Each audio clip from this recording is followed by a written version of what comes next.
Infinite darkness. Buzz Lightyear always believed he was destined for greatness. No, not just greatness, but for the stars themselves. His dream, etched into his very being, was to soar across galaxies, protect the universe from danger, and experience the infinite wonders that awaited him beyond the stars. To infinity and beyond, it wasn't just a catchphrase for him, it was a calling. A promise. But as years passed, the dream that once fueled his every action seemed to drift further away.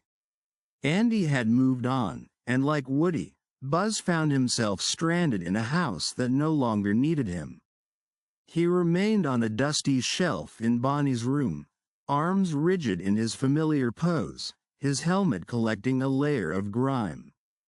Occasionally, he would catch glimpses of her playing with new toys, ones that gleamed and glimmered with fresh paint and promise. But those moments of curiosity and envy quickly faded into the dull ache of loneliness. The worst part for Buzz wasn't the absence of playtime, it was the absence of purpose. Without missions, without a universe to defend, what was he? A glorified action figure? He used to tell himself he was more. Deep down, he still believed it.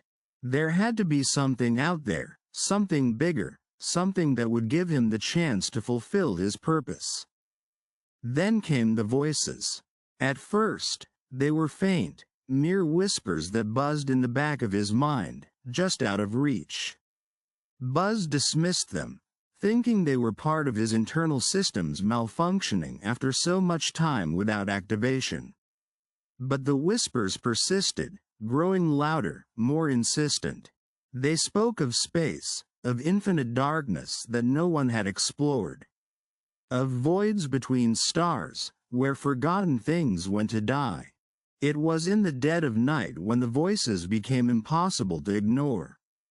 Buzz's eyes flickered open, the small light in his visor flashing briefly as he powered on. The room was bathed in shadows, the moonlight casting eerie shapes across the walls. But something was wrong. The air felt heavier, thick with an unseen presence. And the whispers, they were clearer now.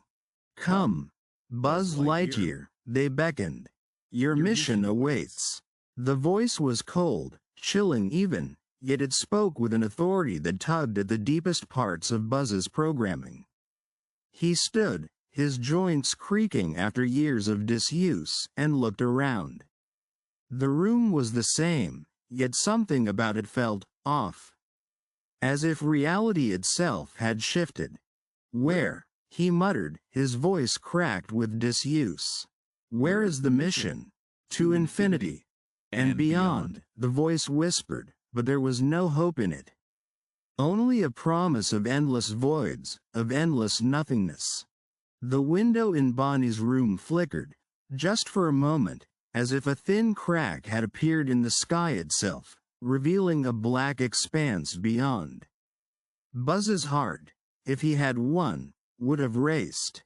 His sense of duty kicked in, and for a fleeting second, he felt alive again. This was it, his chance to explore the unknown.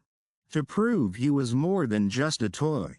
He activated his wings, but they didn't snap open with their usual mechanical cheer. They creaked, reluctant, as if they, too, feared what lay ahead.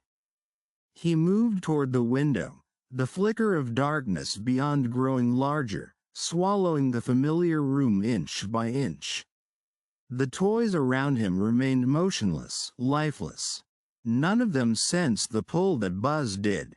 None of them understood the call of the infinite. When he reached the window, the void greeted him with silence. Not the comforting silence of space, but an oppressive, deafening quiet that made his systems shudder. The whispers had grown into a low hum, vibrating through his plastic form. "Come," they urged. "The stars are gone. The galaxy needs you." Buzz hesitated. This wasn't right. Space wasn't supposed to feel like this. It was supposed to be vast, filled with life and wonder. But the darkness beyond the window offered none of that. It offered nothing. Still, he climbed onto the windowsill.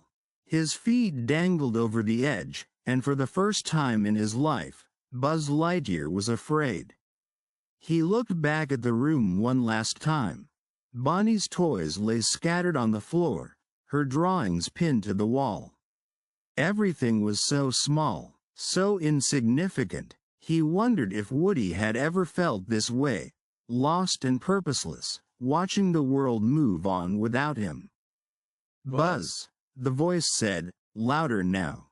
"There is nothing left here. Your mission is out there." And with that, Buzz let go. He fell into the darkness. The cold, endless darkness that swallowed him whole. His systems screamed in protest as the void enveloped him, but there was no turning back. His suit offered no protection here. His wings, designed for the imaginary depths of Andy's room, were useless in the real nothingness. Buzz tried to activate his laser, to do anything that might signal some semblance of control, but his arm felt heavy, unresponsive.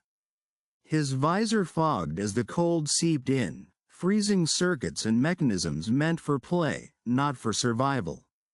And the whispers, those damn whispers, never stopped.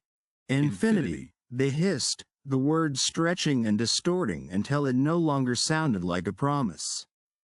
Beyond, Buzz Lightyear was no longer the space ranger he believed himself to be. He wasn't even a toy anymore. He was just there, drifting, forever. There were no stars, no planets, no missions. Only the dark void and the infinite, suffocating silence that would never end. His cherished dream, to soar beyond the stars, had led him to this. There was no light at the end, no salvation. Only the crushing weight of eternity, without purpose, without end. Buzz Lightyear was lost, not in space, but in something far worse. The black, endless abyss where forgotten things go to die.